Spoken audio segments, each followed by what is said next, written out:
think the helicopter scene where we have the rhinos chasing us is just such a spectacular scene. The scale of it is so dynamic and badass.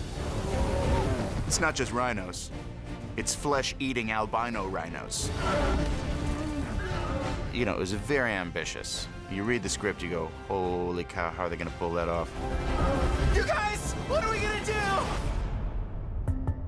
A sequence like this is incredibly complicated, and I had never done anything like this before. And so I was relying heavily on the people around me, like Julia Patos, who shot the movie, and Jerome Chen, who is our visual effects supervisor. It's very difficult to design action when the majority of it is going to be computer generated. So we like to start with a very extensive pre-visualization process, which we made an entire action sequence in the computer to help us decide what parts they're going to be all CG, and what are the pieces that we shoot for real, where we have the actors involved. After we visualize the scene, you try to break it down so how we can shoot it. So what we did, we built a huge helicopter and a motion base, which is just amazing to watch. Oh my God, we're gonna die! Well, the helicopter behind us is an ex-Vietnam helicopter, so it has a little bit of history. This is probably the most unusual rig that I've seen. Generally speaking, most of the gimbals come from the underside of the airframe. I've never seen an approach from the rear. It did take a lot of engineering on special effects side and everyone coming together to make this all work. Okay, going hot.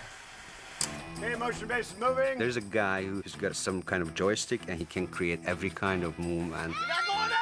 So it's moving and spinning and up and down. It's doing all these things. Where are you going? That's probably my favorite scene. When we're shooting, it's all in our heads. We don't see these things. They do that later. Around the turn. And then you have me sitting there with a microphone calling out to the cast exactly what's happening. Rhino bumps the back of the helicopter.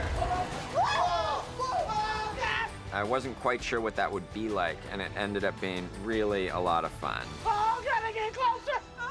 They're getting closer, man.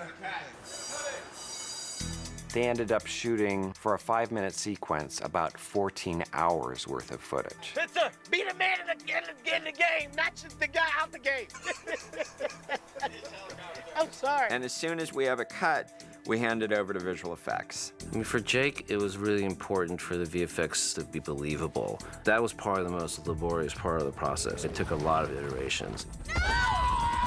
As they progress the shot, you see it at different stages. So initially as sort of a grayscale cartoon that just shows you the geometry and shows you essentially what's happening. And then they fill in a little bit more. We were constantly adding roto wash and dirt and flying leaves and anything that would make it look like was really happening.